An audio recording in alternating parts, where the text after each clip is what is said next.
السلام علیکم، مطیع اللہ جان، M J T V. ریاستوں کے درمیان معاہدے ہوتے ہیں، حکومتوں کے درمیان معاہدے ہوتے ہیں، سیاسی جماعتوں کے درمیان معاہدے ہوتے ہیں، مگر آج جو معاہدہ ہوا وہ ایک عجیب ہی معاہدہ تھا۔ ایک خود کو منتخب حکومت کہنے والی ایک حکومت نے آج ایک کالعدم تنظیم کے ساتھ معاہدہ کیا۔ جی، میں بات کر رہا ہوں تحریک لبیک پاکستان، جس کو شیخ رشید وفاقی وزیر داخلہ، فواد چودھری وزیر اطلاعات و نشریات کئی بار پریس کانفرنس میں کالعدم تنظیم قرار دے چکے ہیں، اور بلکہ حکومت کا فیصلہ بھی اس پہ آ چکا ہے۔ تو پہلے تو اس کالعدم تنظیم کے ساتھ جو ہے مذاکرات جاری رکھے گئے، اور اس کے بعد جو ہمارے پولیس کے جوانوں کی شہادت ہوئی اس تمام صورتحال میں، اس کے باوجود ان کے ساتھ مذاکرات بھی ہوئے، اور آج یہ باقاعدہ اعلان کیا گیا ماشاءاللہ سے ہمارے جو وزیر خارجہ ہیں شاہ محمود قریشی، جو پوری دنیا میں پاکستان کا ایک فیس ہیں، وزیر خارجہ نے پریس کانفرنس میں بیٹھ کے مفتی منیب کے ساتھ بیٹھ کے اور اعلان کیا کہ جی معاہدہ ہو گیا ہے۔ اور وزیر خارجہ کی اس پریس کانفرنس میں موجودگی سے تو یہ لگ رہا تھا کہ جیسے یہ پوری دنیا کے لیے کوئی بڑی اہم خبر ہے، اور پاکستان سے ہمارے وزیر خارجہ یہ اعلان کر رہے ہیں کہ ہمارا ایک پاکستان میں ایک کالعدم تنظیم کے ساتھ معاہدہ ہو گیا۔ اب اگر یہ کہا جائے کہ کالعدم تنظیم کے ساتھ معاہدہ ہو ہی نہیں سکتا،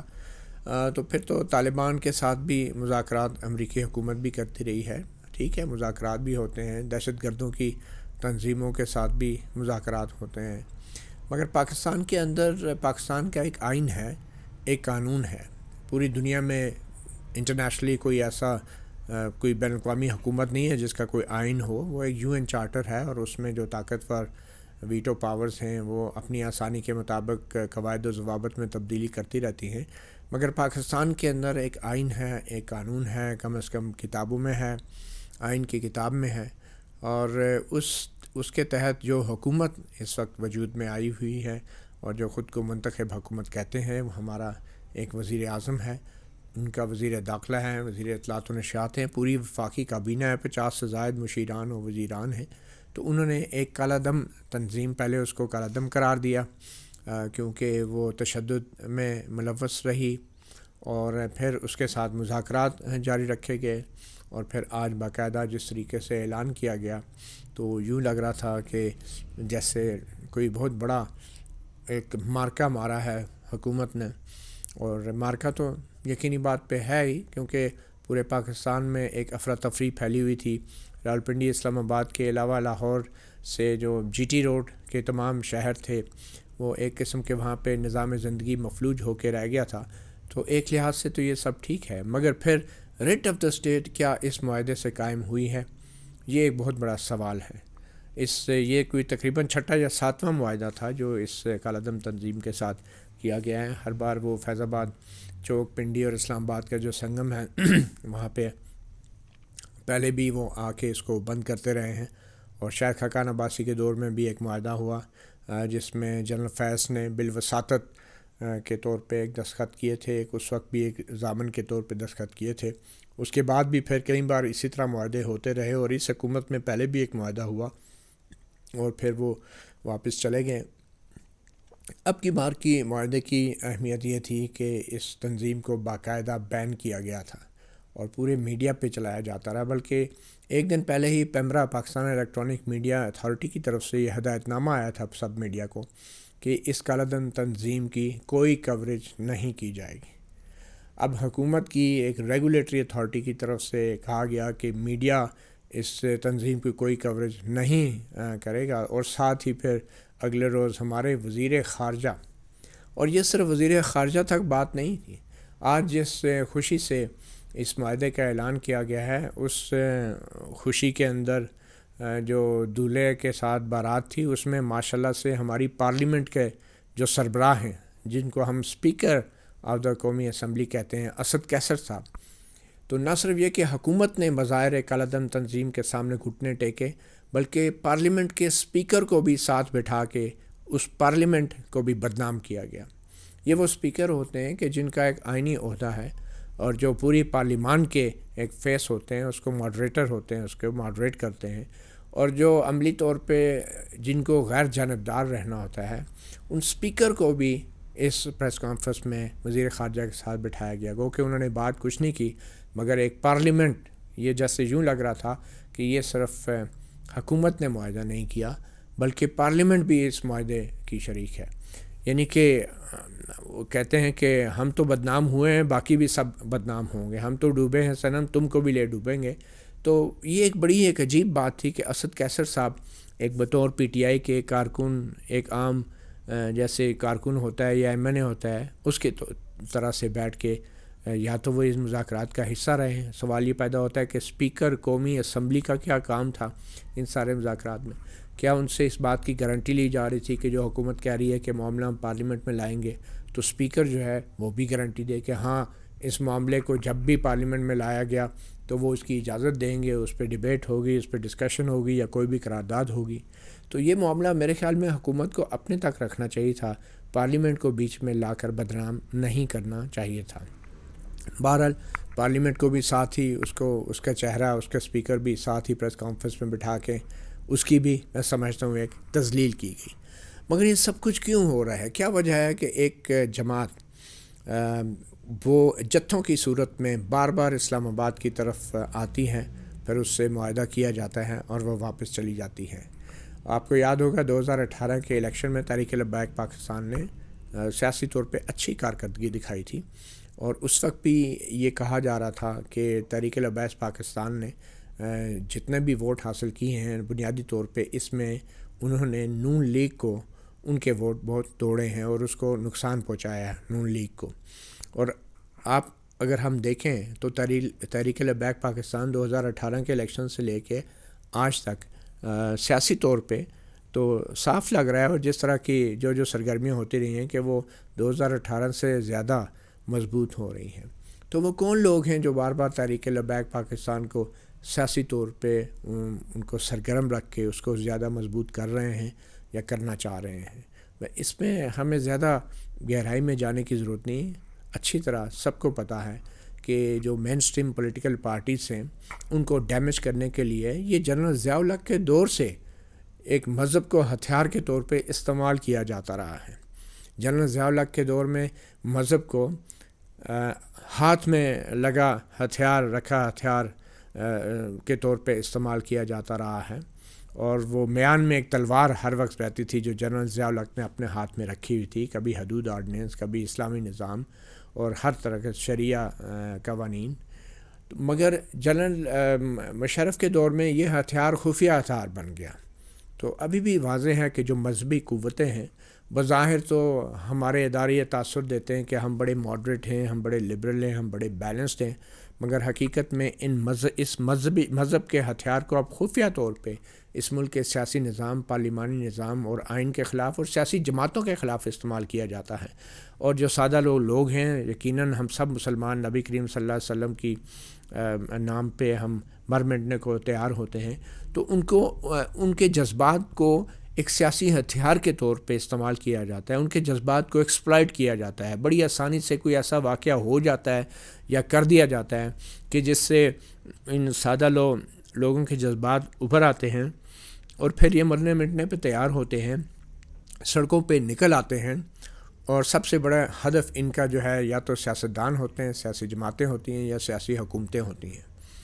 مگر اب کی بار یہ جو تحریک لبیک پاکستان سڑکوں پہ نکلی ہے، اس کا آغاز اگر ہم دیکھیں یہ کیسے سٹارٹ ہوا اور کن حالات میں سٹارٹ ہوا۔ تحریک لبیک پاکستان اس وقت جن حالات میں نکلی ہے تو اس کا ہدف صرف جو ہے کوئی ایک سیاسی جماعت نہیں تھی، یہ ایک ایسی ایک سیاسی قوت بن کے ابھری ہے کہ اس نے بہت سی سیاسی جماعتوں کو اپنی جگہ پہ رکھنا ہے۔ خاص کر اگر ہم دیکھیں تو تحریک انصاف جو حکومت میں ہے، اس کے وزیر اعظم نے جب اپنا اختیارات جتانے شروع کیے تو حکومت کو بھی اپنی جگہ پہ لانے کے لیے تحریک لبیک پاکستان نے بڑا اہم کردار ادا کیا، اور وزیر اعظم عمران خان شاید بہت پہلے سمجھ گئے تھے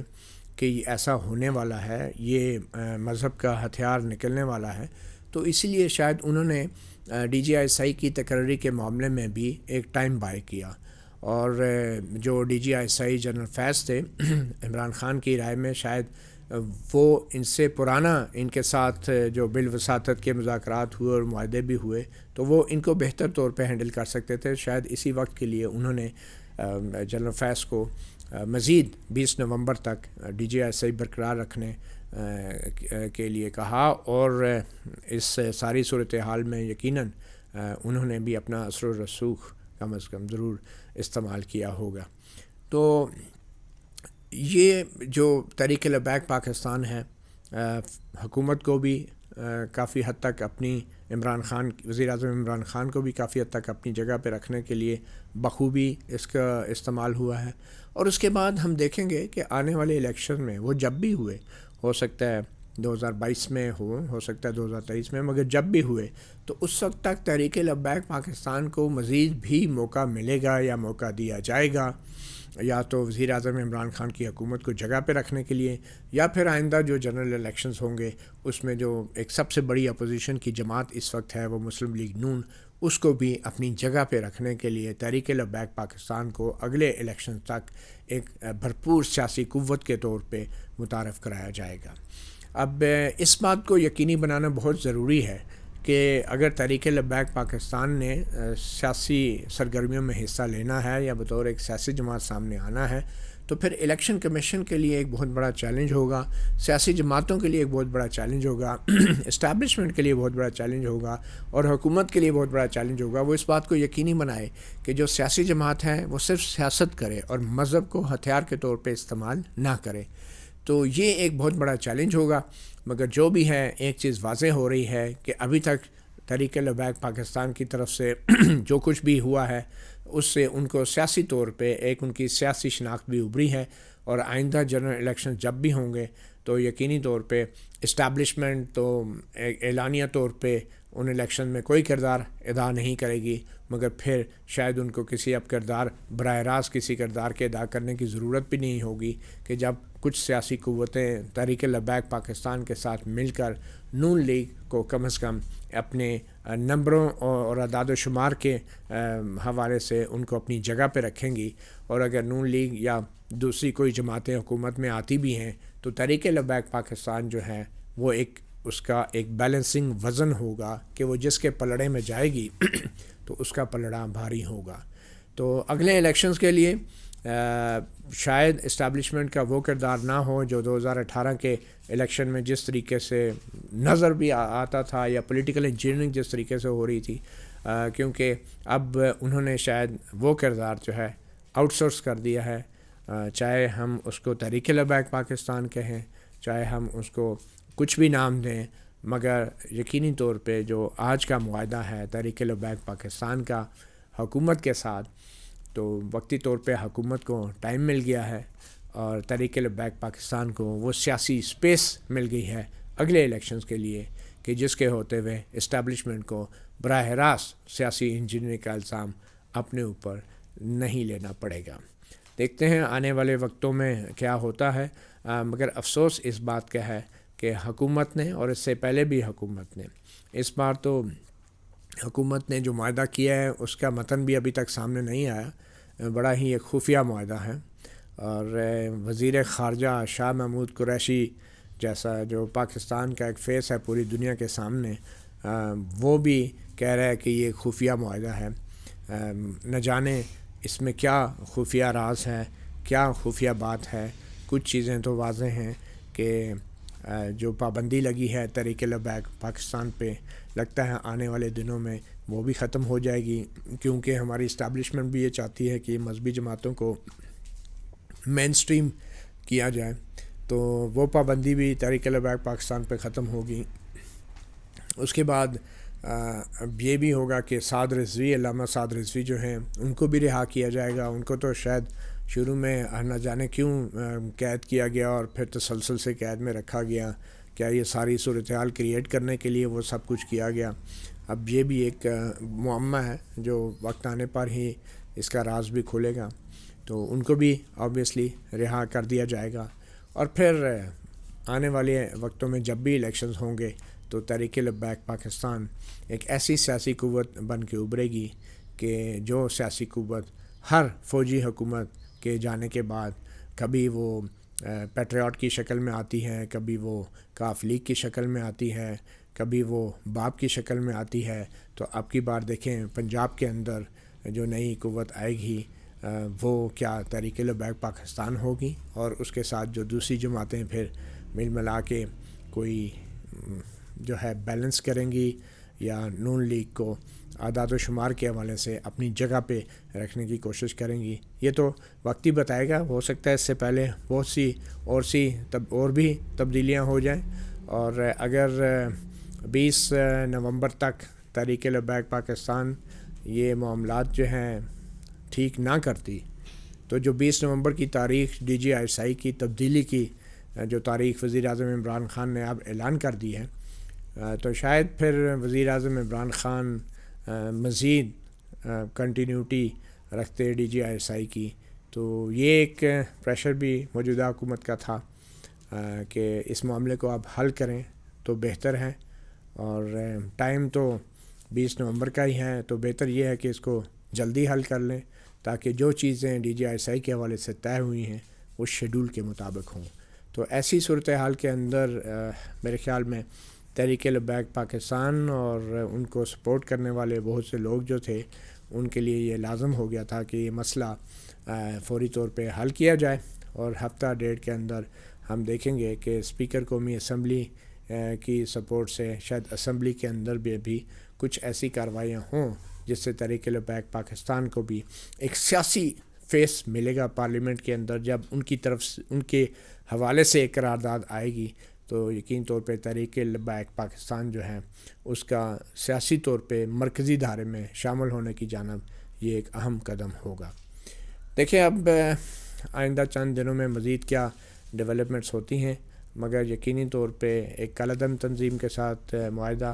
اور وہ معاہدہ بھی خفیہ رکھنا، یہ کسی طور بھی پاکستان کی جمہوریت، سیاست اور ہمارے آئینی اداروں کے لیے مناسب نہیں ہے. اور اگر آنے والے دنوں میں عدالتوں کی طرف سے کوئی بھی ریلیف دی جاتی ہے ان لوگوں کو جن پہ الزام ہے ہمارے پولیس کے نوجوانوں کو شہید کرنے کا، یا پھر مولانا سعد رضوی جو ہیں ان کو بھی عدالت کی طرف سے رہا کیا جاتا ہے، تو پھر یہ تاثر بھی ضرور اس کو تقویت ملے گی کہ ہمارے ملک میں جب بھی کوئی ڈیل ہوتی ہے یا معاملہ رفع دفع ہوتا ہے تو اس کے لیے ہمیشہ عدلیہ کا کاندھا ہی استعمال کیا جاتا ہے، جو کہ ایک انتہائی افسوسناک بات ہے. مطیع اللہ جان، ایم جے ٹی وی سے اتنا ہی، اجازت دیجیے. اللہ حافظ.